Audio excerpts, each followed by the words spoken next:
आज का टॉपिक है रिप्रोडक्शन इन बैक्टीरिया। बैक्टीरिया में लिखा है asexual is the characteristic of all bacteria, यानी जनरली बैक्टीरिया कैसे रिप्रोड्यूस करते हैं? Asexually. Sexual reproduction was long thought to be absent, but investigation with the help of electron microscope have clearly demonstrated exchange of genetic material in some species of bacteria। हम आपको जो बात बता रहे हैं उसको दिमाग में बैठाइए। बैक्टीरिया प्रोकैरियोट होता है। प्रोकैरियोट में क्रोमोसोम नहीं होता है। प्रोकैरियोट में सेल डिवीजन नहीं होता, यानी माइटोसिस नहीं होगी, मियोसिस नहीं होगी। और जिसके घर मियोसिस नहीं होती वह सेक्सुअल रिप्रोडक्शन नहीं कर सकता। सेक्सुअल रिप्रोडक्शन करने की दो शर्तें हैं, एक मियोसिस और दूसरा फर्टिलाइजेशन। फिर भी यहां बताया गया कि इलेक्ट्रॉन माइक्रोस्कोप से देखने पे कुछ बैक्टीरिया में ऐसा होता है कि उनके जीन का एक्सचेंज होता है। अब आपको मैं बताऊं कि मियोसिस होने पर क्रॉसिंग ओवर होती है। क्रॉसिंग ओवर होने पर जीन का एक्सचेंज होता है, और जीन के एक्सचेंज होने पर जो प्रोजनी होती है उसके कैरेक्टर में माता पिता से भिन्नता आ जाती है, और इस भिन्नता का कारण सेक्सुअल रिप्रोडक्शन ही माना गया। ध्यान रखें, ए सेक्सुअल रिप्रोडक्शन से जो भी प्रोजनी बनती है, प्रोजनी यानी संतति या संतान, वह सब के सब अपने माता पिता के समान होंगे जिससे वो बने होते हैं। तो रिप्रोडक्शन का नाम एसेक्सुअल। यदि भिन्नता आ जाए तो उसको हम सेक्सुअल कहते हैं। परिणाम के स्तर पे प्रोसेस में क्या होगा? मियोसिस होगी, और क्या होगा? फर्टिलाइजेशन। चूंकि बैक्टीरिया की अगली प्रोजनी भी जीन का एक्सचेंज होने के नाते वेरिएबल हो जाती है, तो मान के पढ़ाई करने वाले लोग मान के चलते हैं कि इसमें भी सेक्सुअल रिप्रोडक्शन हुआ। लेकिन तथ्य क्या है, फैक्ट क्या है? सेक्सुअल रिप्रोडक्शन तब तक नहीं माना जाता जब तक कि मियोसिस न हो। मियोसिस एक प्रकार का कोशिका विभाजन है, और किसी भी प्रोकैरियोट में, यानी किसी भी मोनेरा में, यानी किसी भी बैक्टीरिया में न माइटोसिस होती है न मियोसिस होती है। यानी शर्त के आधार पर देखें, सेक्सुअल रिप्रोडक्शन की शर्त को ध्यान में रखें तो बैक्टीरिया में सेक्सुअल रिप्रोडक्शन नहीं होता। यदि परिणाम को ध्यान में रखें, परिणाम क्या है सेक्सुअल रिप्रोडक्शन का? विभिन्नता। तो परिणाम को ध्यान में रखें तो यहाँ पे विभिन्नता पाई जाती है, और उसी कारण से इसमें सेक्सुअल रिप्रोडक्शन के नाम से पढ़ाई की जाती है। तो अब आप कंफ्यूज ना होइएगा, हमने सारी बात आपको समझा दी। ठीक है, अब आते हैं कि ये जो रिप्रोडक्शन है उसकी एक कैटेगरी का नाम एसेक्सुअल रिप्रोडक्शन है। ये दो मेथड से होता है, एक को बोलते हैं वेजिटेटिव, एक को बोलते हैं स्पोरुलेशन। और जो वेजिटेटिव मेथड है यह मुख्यतः बाइनरी फिजन के द्वारा होता है। और भी ढंग है, जिसमें से एक आपके सामने लिखा हुआ है बडिंग, और एक लिखा हुआ है बाइनरी फिजन। वेजिटेटिव रिप्रोडक्शन के दौरान चूंकि माइटोसिस तो यहाँ संभव ही नहीं है, तो जो कुछ डिवीजन कराने के लिए जिम्मेदार होगा उसको हम ए माइटोसिस कहते हैं। यानी ए सेक्सुअल रिप्रोडक्शन बैक्टीरिया में जिस कोशिका विभाजन के माध्यम से होता है उसको हम ए माइटोसिस कहते हैं। बाइनरी फिजन में क्या होता है? ये मोस्ट कॉमन है, ये याद रखना है। ए सेक्सुअल का मोस्ट कॉमन वेजिटेटिव है, वेजिटेटिव का मोस्ट कॉमन बाइनरी फिजन है, जिसमें बैक्टीरिया अपने को दो भागों में बांट लेता है। इनके बांटने के स्टेप्स लिखे गए हैं, 1 2 3 4 एंड लास्ट 5। इसमें क्या है, जो जेनेटिक मटेरियल है वह धीरे धीरे लंबा होने लगता है और डंबल शेप्ड हो जाता है। फिर वह प्लाज्मा मेम्ब्रेन के मीजोसोम से फिर भी अटैच रहता है, यानी कनेक्टेड रहता है। डीएनए का वहीं डुप्लीकेशन होता है, और mesosomes takes place and get separated from each other. जो ही डुप्लीकेशन हो जाता है तो वह मीजोसोम्स से अपने को एक दूसरे से अलग कर लेता है। The daughter mesosome and nuclei migrate towards opposite pole. यानी दोनों जो नए डीएनए बने हैं, दोनों एक दूसरे के आमने सामने वाले पोल पे हो जाते हैं और उनके सेंटर से एक मेम्ब्रेन बीच से खींच जाती है और परिणामतः दो सेल बन जाती है। एक सेल दो आइडेंटिकल सेल में कन्वर्ट हो जाती है। इस एक सेल से दो सेल में बदलना बाइनरी फिजन कहलाता है। दो भागों में बंटना द्विखंडन या बाइनरी फिजन। जो दूसरी प्रोसेस है वेजिटेटिव रिप्रोडक्शन की, उसको हम लोग बडिंग कहते हैं। ये भी याद रखना है आपको। और जिसमें होता है उनके नाम याद रखने हैं। ये it is comparatively real process है। यूजुअल प्रोसेस बाइनरी फिजन है। जब ये यूजुअल है तो इसका एग्जाम्पल लिखने की जरूरत नहीं पड़ी, क्योंकि अधिकांश में ऐसे ही होगा। लेकिन जो रेयर हो जाएगा, ये ये प्रोसेस देखिए लिखा है रेयर प्रोसेस है, तो उनके एग्जाम्पल याद रखने पड़ेंगे। और उनका उदाहरण है रोडोसोडोमोनास, हाइपो माइक्रोबियम और पीडो माइक्रोबियम, हाइपोमोनास। ये चार उदाहरण आपके सामने हैं, चारों याद रखना पड़ेगा। इसमें भी एक बात लिखी हुई है कि हाइपो माइक्रोबियल्स एक आर्डर है इनका, जिसमें कॉमन कैरेक्टर बडिंग बैक्टीरिया के रूप में होता है। यानी कॉमनली इनको हाइपो माइक्रोबियल्स को या हाइपो माइक्रोबियम को हम लोग बडिंग बैक्टीरिया के नाम से भी जानते हैं। आगे देखिए सिस्ट। ये भी एक प्रकार का वेजिटेटिव रिप्रोडक्शन है। और इस केस में क्या होता है कि entire protoplast of cell recedes from the cell wall. पूरा प्रोटोप्लास्ट सेल वॉल से अपने को अलग करती है और कैसा हो जाती है, बिकम्स राउंडेड। इसके चारों तरफ a thick wall is then secreted around it. और यह जो थिक वॉल है इसको क्या बनाएगी, रेसिस्टेंट। और इस पूरे स्ट्रक्चर जो बन के तैयार होगा किसकी तरह हो जाएगा, सिमिलर टू इंडोस्पोर। और इसी स्ट्रक्चर को हम सिस्ट कहते हैं। इस प्रकार का जिसमें पाया गया उसका नाम है एजिटोबैक्टर। और यह cyst under suitable condition, cyst germinates to produce new bacteria. यानी एक सिस्ट से एक ही बैक्टीरिया बना, यानी संख्या में वृद्धि नहीं होती, तो यह समझने की बात है कि सिस्ट ने बैक्टीरिया को प्रतिकूल परिस्थिति से बचाने के काम आया। जब परिस्थिति अनुकूल आई तो वह सिस्ट डिसॉल्व होकर एक बैक्टीरिया को फिर से उत्पन्न कर देता है। यानी एक बैक्टीरिया के बदले प्रतिकूल परिस्थितियों के बाद जो परिस्थिति अनुकूल आती है, एक ही बैक्टीरिया बनता है। यानी इस तरह संख्या में परिवर्तन नहीं होता है। सेगमेंटेशन टू, विखंडन जिसको बोलते हैं हिंदी में हम लोग। और यह सेगमेंटेशन क्या है, इसमें बैक्टीरिया जो होती है वेजिटेटिवली जितने खंड में होगी उतने नए बैक्टीरिया में बदल जाती है। यानी divides to form very tiny body called gonidia. The cell wall ruptured and liberated tiny gonidia grows into new bacteria. यानी जितने भाग टुकड़े के बनेंगे उतने नए बैक्टीरिया में अंत में कन्वर्ट हो जाते हैं। यहाँ डायग्राम के माध्यम से बाइनरी फ्यूजन को समझाया गया है। यह एक बैक्टीरिया था, यह इसका जेनेटिक मटेरियल है। यह दो भागों में दो पोल पे बटा और दो पोल के बाद ये बीच से कंस्ट्रक्शन होने लगी प्लाज्मा मेम्ब्रेन का और अंततः यह सेपरेट होके दो डॉटर बैक्टीरियल सेल में कन्वर्ट हुआ।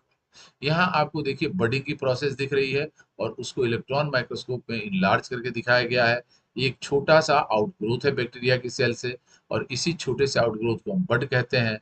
बाद में यह बड डिटैच हो जाएगी और न्यू बैक्टीरियम में कन्वर्ट हो जाएगी। यहाँ पे देखिए यह एक बैक्टीरियम है। अनफेवरेबल कंडीशन में इसके चारों तरफ एक थिक वॉल बन गई। इसी थिक वॉल की वजह से इसका नाम सिस्ट है। फेवरेबल कंडीशन आने पे यह सिस्ट डिजॉल्व हो जाएगी और बैक्टीरिया बाहर आ जाएगा। यहाँ अंतिम प्रोसेस है वेजिटेटिव रिप्रोडक्शन की और यह है कि जितने टुकड़े में यह बैक्टीरिया कन्वर्ट हो रहा टूट रहा है उतना नया बैक्टीरिया में बदल जाएगा। ये तो सारी व्यवस्था रही जो अभी आपने सुना, जिसमें फिजन, बडिंग, सेगमेंटेशन और सिस्ट, ये चार गुण आपने देखे। इसके अलावा अब कुछ स्पोर बनने के गुण के द्वारा होने वाला रिप्रोडक्शन देखिए, इसको हम लोग बोलते हैं स्पोरुलेशन। ध्यान से देखिए, स्क्रीन पे सबसे पहले टर्म लिखा है स्पोरुलेशन, पहला टर्म। सम बैक्टीरिया प्रोड्यूस कैसे, नॉन मोटाइल स्पोर्स। और ये जो नॉन मोटाइल स्पोर्स हैं, ये भी बैक्टीरिया में कई नाम से पढ़े जाते हैं। इसमें से एक का नाम है कोनिडिया। कोनिडिया फिलामेंटस बैक्टीरिया में बनेगा, जिनको हम लोग क्या कहेंगे, स्ट्रेप्टोमाइसिस। यानी chain of small spherical spore like conidia होते हैं, जो टिप ऑफ फिलामेंट में बनेंगे। और एक एक कोनिडिया जो स्ट्रैंड होता है, उसको जो उसकी डंठल होती है, डायग्राम से स्पष्ट है, ये बेटा स्ट्रेप्टोमाइसिस है। इससे देखिए टुकड़े टुकड़े में जुड़े हुए हैं स्फेरिकल, और इन्हीं को हम कोनिडिया कह रहे हैं। जिस जिस स्टॉक से जुड़ा रहता है कोनिडिया, उसको हम लोग कोनिडियोफोर कहते हैं। और यह कोनिडिया आगे चलकर न्यू बैक्टीरिया को जन्म देगा। दूसरा है ओइडियोस्पोर्स। ओइडियोस्पोर्स आपके सामने यहाँ डायग्राम में है क्या, यह एनदर मेंबर जिसको हम लोग एक्टिनोमाइसिस कहते हैं, उनमें पाया जाता है। और इनके फ्री इंड से छोटे छोटे सेल्स की तरह संरचनाएं टूट टूट के निकलती रहती हैं, और इन टूटी हुई संरचनाओं को ही ओइडिया कहते हैं। ये टिप से निकलेंगी। एक तीसरी व्यवस्था है, उसको स्पोरेंजियोस्पोर्स कहते हैं। स्पोरेंजियोस्पोर्स में ब्रांचिंग होती है, जो ब्रांचिंग बैक्टीरिया होते हैं उन्हीं में होता है। हाँ, और ये जो ब्रांचिंग बैक्टीरिया है, इसके इंड पे, इंड जो होता है वो स्वेल कर जाता है, और स्वेल्ड पोर्शन को हम लोग स्पोरेंजियो स्पोर्स कहते हैं। यह जब स्पोरेंजियो स्पोर्स डिटैच होगा, तो यह जर्मिनेट करके सुटेबल कंडीशन में एक फिलामेंटस बैक्टीरियम को जन्म देगा। ये सारी व्यवस्था जो हम आपको समझा रहे हैं, कोनिडिया, ओइडियोस्पोर्स और स्पोरेंजियोस्पोर्स, यह भी रेयर है। अब एक बड़ी बात, इंडोस्पोर बहुत ही कॉमन स्पोर्स है ऑफ बैसिलस बैक्टीरिया। जितने भी बैसिलस होते हैं, बैसिलस कौन होते हैं बेटा, जो शेप में रॉड शेप होते हैं, रॉड शेप बैक्टीरिया में ही इंडोस्पोर्स बनता है। ये याद रखना है। कब बनेगा, अनफेवरेबल कंडीशन में बनेगा। किन में बनेगा, यू बैक्टीरिया में बनेगा। और ये बैक्टीरिया कौन से होने चाहिए, बैसिलस या रॉड शेप। ये जो इंडोस्पोर बनता है, ये can tolerate high and low temperature, acidic और basic medium, large amount of radiation. यानी यह सहन शक्ति में बहुत जबरदस्त है। इंडोस्पोर्स आर एक्सट्रीमली हार्ड, बहुत ही ज्यादा हार्ड होता है कि किल हो सके। आप जानिए कि बॉयल करने पे भी can be boiled for hours and still survive. Boiling water में भी ये सर्वाइव कर जाता है। Within the endospores remain bacterial DNA पड़ा रहता है। साइटोप्लाज्म उसके डिक्रीज वाटर कंसंट्रेशन के कारण वो पड़े रहते हैं। It is thought to help in protecting against the high heat, high temperature से बचाने के लिए बैक्टीरिया में इंडोस्पोर का फॉर्मेशन होता है। The bacteria will take on a tough coating composed of, इनकी जो कोटिंग है वो कैल्शियम और डाइपिकोलिनिक एसिड की बनी होती है, जो इनको बहुत ही हार्ड बनाती है। DNA repair enzymes are also still active, adding in the resistance. यहाँ आपके सामने बेटा इंडोस्पोर बनने की प्रक्रिया बताई गई है, और यहाँ पर एक इंडोस्पोर दिखाया गया है जिसके तीन भाग हैं। सबसे सेंट्रल पार्ट को कोर कहते हैं, उसके बाद वाले भाग में कॉर्टेक्स कहा जाता है। कॉर्टेक्स के दो भाग होते हैं, एक तो इनर मेम्ब्रेन होती है और जर्म सेल वॉल होती है। और सबसे बाहर वाले भाग को हम कोट कहते हैं। कोट में आउटर मेम्ब्रेन होती है। यानी तीन पार्ट हैं, कोर, कॉर्टेक्स और कोट। ये जो कोट है इसका, यही कैल्शियम और डाइपिकोलिनिक एसिड का बना होता है, और इन्हीं के कारण बहुत ही सख्त इंडोस्पोर हो जाता है। इंडोस्पोर को ध्यान रखना है आपको, ये किस कंडीशन का स्पोर है?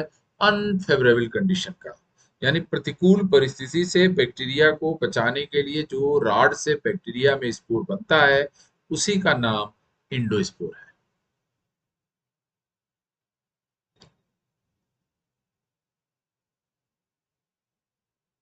इंडोस्पोर हीट, केमिकल और रेडिएशन के मामले में क्या होता है? रेसिस्टेंट होता है। यहाँ इंडोस्पोर के बारे में ढेर सारी बातें बताई गई हैं। जितनी बात हमने बताई आपको उतने से ही सारे क्वेश्चन सॉल्व हो जाएंगे, आपको एग्जाम में लिखना नहीं है। अब आया सेक्सुअल रिप्रोडक्शन। हम इसके बारे में बताएं स्क्रीन से, उसके पहले हम आपको कुछ और बताएं। Sexual reproduction in bacteria. अब जब ये चीज आप पढ़ते हैं तो आपके दिमाग में आएगा कि म्यूसिस होती है। आंसर है नो म्यूसिस। कोई फर्टिलाइजेशन होता है? No fertilisation. बैक्टीरिया में न म्यूसिस होगी न फर्टिलाइजेशन होगा। फिर इसको हम सेक्सुअल रिप्रोडक्शन कहते क्यों है? Because new type, new type होने का मतलब पहले वाले से अलग, यानी वेरिएबल बैक्टीरिया आर प्रोड्यूस्ड। विभिन्न प्रकार के बैक्टीरिया रिप्रोडक्शन में बने तो ऐसा लगता है कि इनका जेनेटिक मटेरियल एक्सचेंज हुआ। यस, जेनेटिक एक्सचेंज अकर्स, ये बात होती है। और यही बात इसको वेरिएशन के लिए जिम्मेदार बनाती है, और इसी बात के चलते हम लोग इसको क्या समझते हैं? Sexual reproduction. अब यह जो सेक्सुअल रिप्रोडक्शन है इसकी तीन कैटेगरी है, यानी तीन ढंग हैं जेनेटिक मटेरियल के एक्सचेंज के। पहले को हम बोलते हैं ट्रांसफॉर्मेशन। ट्रांसफॉर्मेशन में क्या होता है कि एक ए वायरुलेंट बैक्टीरिया अपना गुण बदलकर वायरुलेंट हो जाता है, याद रखना है। और ऐसा जिसने खोजा था, यानी ट्रांसफॉर्मेशन जिसने खोजा, डिस्कवर्ड बाय, उनका नाम आपसे एग्जाम में बार बार पूछा जाएगा। वो नाम हम बता रहे हैं, उनका नाम है ग्रिफिथ। किसमें खोजा? इन स्ट्रेप्टोकोकस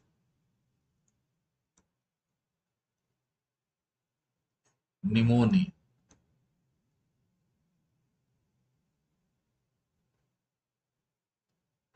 इसी को हम जब दो सेल का हो तो इसको डिप्लोकोकस निमोनी भी कहते हैं। तो ये दो बातें कम से कम याद रखना।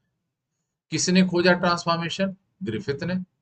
किस बैक्टीरिया में खोजा? स्ट्रेप्टोकोकस निमोनी या फिर डिप्लोकोकस निमोनी। इस दौरान क्या होगा? ट्रांसफॉर्मेशन होगा, बदलाव होगा। बदलाव मतलब वेरिएशन हो जाएगा। वेरिएशन किसके कारण होता है? जीन की वजह से होता है, जीन के लेन देन से होता है। और ऐसा होने पर नॉन पैथोजेनिक बैक्टीरिया पैथोजेनिक में कन्वर्ट हो गया था। ये आपको याद रखना है।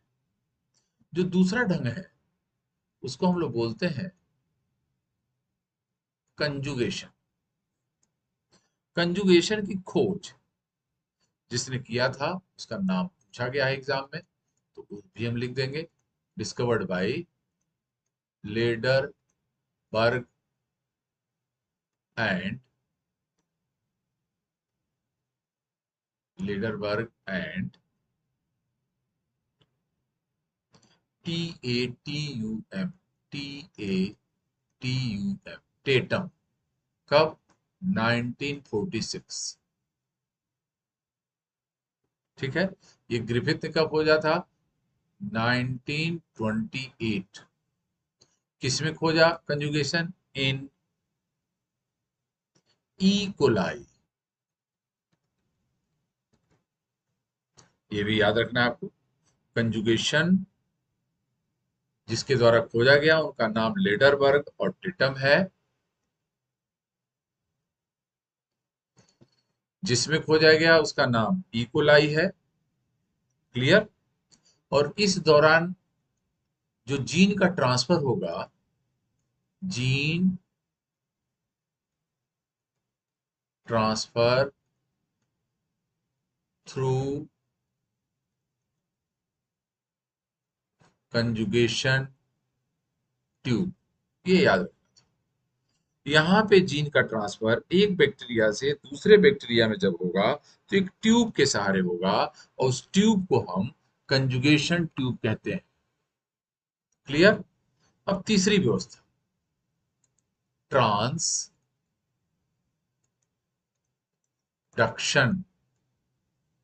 पहला था ट्रांसफॉर्मेशन, दूसरा है कंजुगेशन, तीसरा है ट्रांसडक्शन। और ट्रांसडक्शन को जिसने खोजा, discovered by Zinder and Lederberg.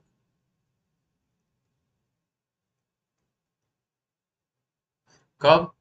इन 1952। और किसमें? इन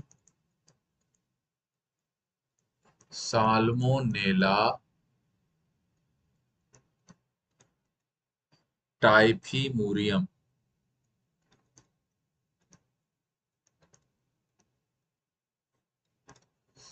ये हम आपको एग्जामिनेशन पॉइंट ऑफ व्यू से बता रहे हैं कि आपको प्रोसेस नहीं समझ में आती तो उतना नुकसान नहीं होगा जितना ये स्क्रीन पे लिखी हुई बातें ना समझ में आए।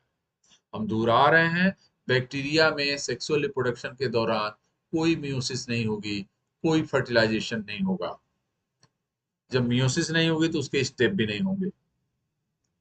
लेकिन होगा क्या? न्यू टाइप का बैक्टीरिया बनेगा। किसके कारण बनेगा? जेनेटिक एक्सचेंज के कारण बनेगा। और इस जेनेटिक एक्सचेंज के ढंग तीन हैं, एक ट्रांसफॉर्मेशन, दूसरा कंजुगेशन, तीसरा ट्रांसडक्शन। ट्रांसडक्शन में जो ट्रांसफर होता है जेनेटिक मटेरियल का, वो वायरस के सहारे होता है, यानी वायरस मेडिएटेड प्रोसेस है ये। जब बिना वायरस का होने लगे तो उसको हम ट्रांसफॉर्मेशन कहते हैं। ट्रांसफॉर्मेशन जिसने खोजा उसका नाम ग्रिफिथ, और जिसमें खोजा उसका नाम स्ट्रेप्टोकोकस निमोनी है। कंजुगेशन दूसरी प्रोसेस थी जिसमें जेनेटिक मटेरियल का ट्रांसफर होने के लिए एक ट्यूब की जरूरत होती है, और उस ट्यूब को कंजुगेशन ट्यूब कहा जाता है। इसकी खोज जिस आदमी ने की उनके नाम लेडरबर्ग और टेटम है, और जिसमें खोजा गया उसका नाम इकोलाई है।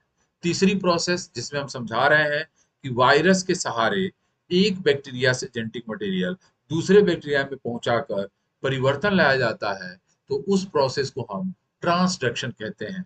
ट्रांसडक्शन की खोज जिंडर और लेडरबर्ग ने साल्मोनेला टाइफीमुरियम में की थी। कुछ चीजें इसी से संबंधित हम और बता देते हैं। पहला पॉइंट याद रखने के लिए, ट्रांसफॉर्मेशन क्या है प्रोसेस के तौर पे, इस दौरान क्या होना है। ट्रांसफॉर्मेशन इज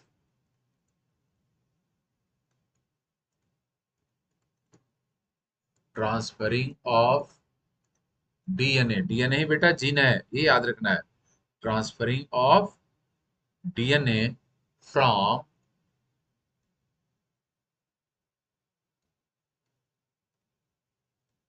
कैप्सुलेटेड, कैप्सूल के बारे में पहले हम बता रखे हैं, capsulated bacterium to non capsulated bacterium.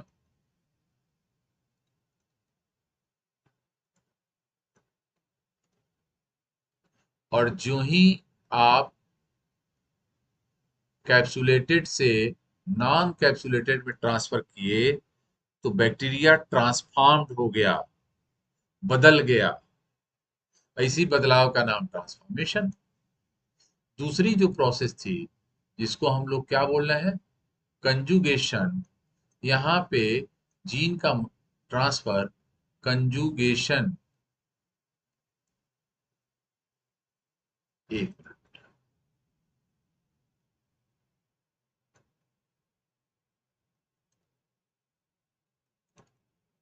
Conjugation tube के द्वारा, ये याद रखना था।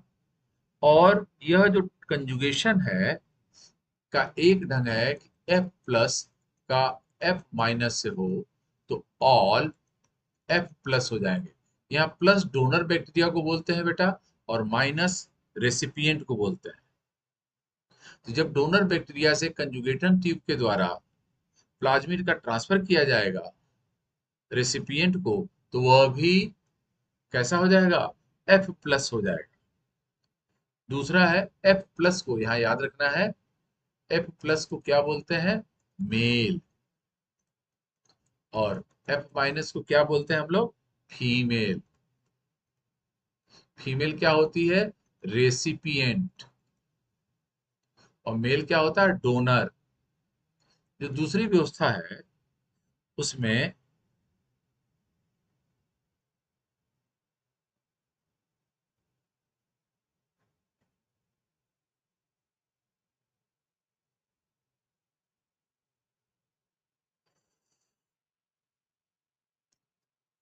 F प्लस का क्रॉस F प्राइम से होता है। ये फास्ट प्रोसेस होती है।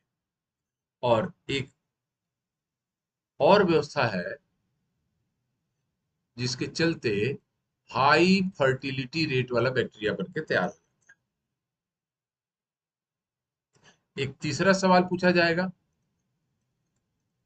कि व्हाट इज ट्रांसडक्शन। तो यह क्या है, ये भी जान लीजिए। Virus mediated transfer of DNA from one bacterium to another bacterium. एक बैक्टीरिया से दूसरे बैक्टीरिया में डीएनए ट्रांसफर किया जा रहा है, किसके सहयोग से, वायरस के द्वारा। और किस वायरस में होगा, उनके नाम भी पूछे जाएंगे। तो उसका एक उदाहरण है, जब यह कोई भी पार्ट डीएनए का ट्रांसफर कर दे, उसको हम कहेंगे जर्नलाइज्ड ट्रांसडक्शन, जनरल।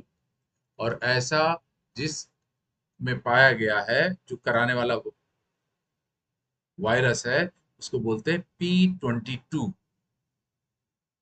और दूसरी व्यवस्था है कि वह एक विशेष भाग को हुई स्पेशियलाइज्ड,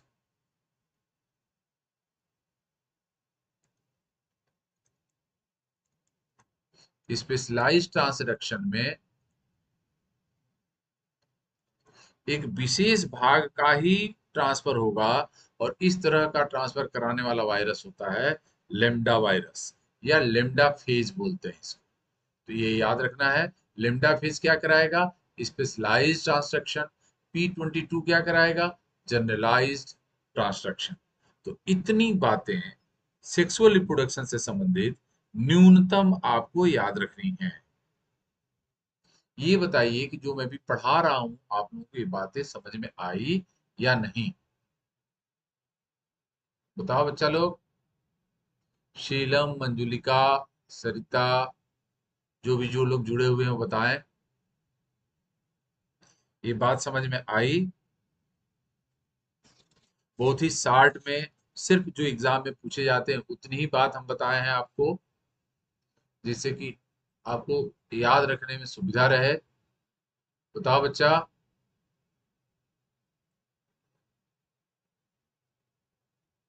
ये बात समझ में आई किसी को? ठीक है। मैं जो व्हाट्सएप ग्रुप है आपका, उसमें नोट्स, जो बैक्टीरिया से संबंधित नोट है, वो मैं शेयर कर चुका हूँ। आप लोग उससे पूरा पढ़ लीजिएगा, उसका चाहे तो प्रिंट भी निकलवा सकते हैं। और मुझे अनुमान है कि उससे सारे सवाल आपके सॉल्व हो जाएंगे। ठीक है। किसी को कुछ पूछना हो तो मुझसे पूछ सकते हैं।